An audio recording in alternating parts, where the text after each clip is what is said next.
안녕하세요. 성형외과 전문의 박진석입니다. 2년 전 미국이나 유럽에서 뉴스로 들리던 수십만 명의 코로나 확진자 수가 어느덧 지금은 우리나라 뉴스에서 나오고 있습니다.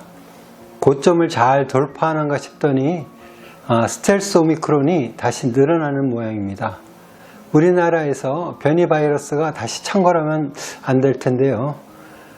저 역시 대한민국에서 코로나가 가장 정점일 때 코로나로 인해서 7일간 병원 진료를 하지 못하고 집에서 자가격리를 하였습니다.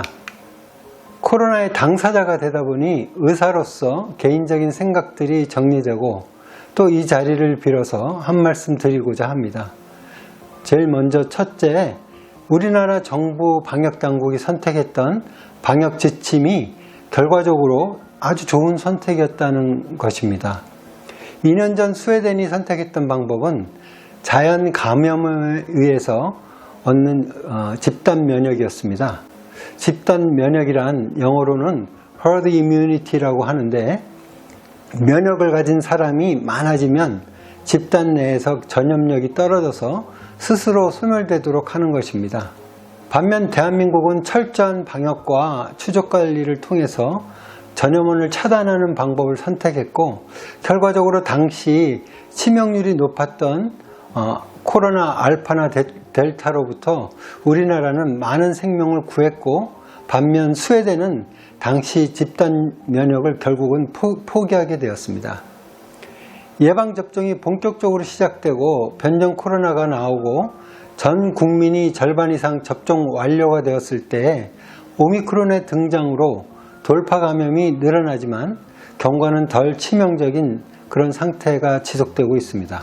물론 기저질환이 있는 분들이나 노령 인구에서는 치명률이 있기에 이분들은 개인 방역과 거리 두기를 앞으로도 철저히 하셔서 집단 면역이 완전히 자리 잡을 때까지는 조심하셔야 합니다.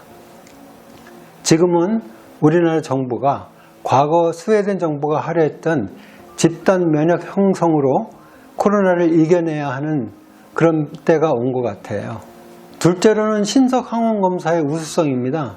저는 대통령 선거가 있던 날 목이 따가운 증상으로 시작되었습니다. 증상 당일에는 신속 항원 검사에서 음성이 나왔어요.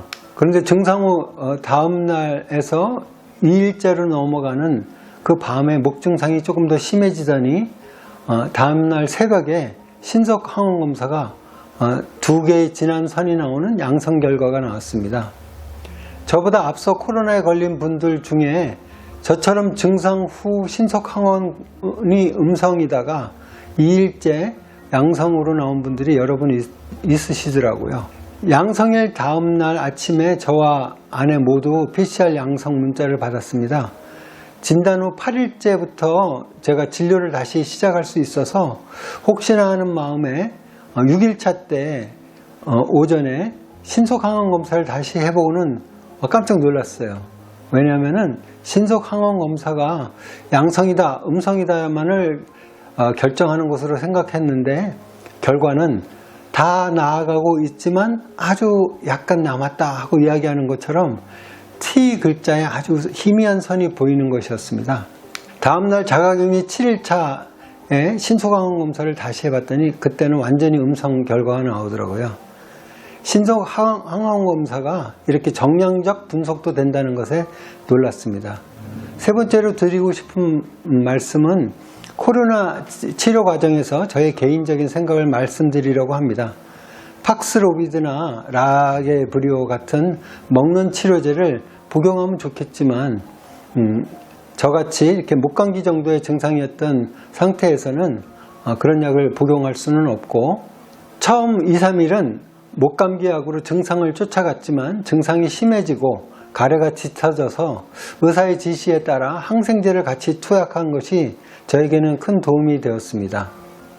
네 번째로는 오미크론의 경과가 한두 달 이렇게 지속되는 분들도 있더라고요.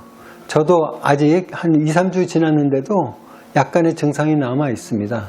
목 부분의 점막이 마르지 않도록 가습기나 수분 섭취를 증가하는 것이 도움이 될 것 같아요.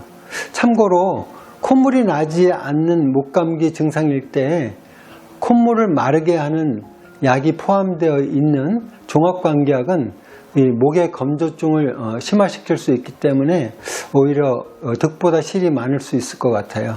이상 저의 코로나 경험담이었습니다. 감사합니다.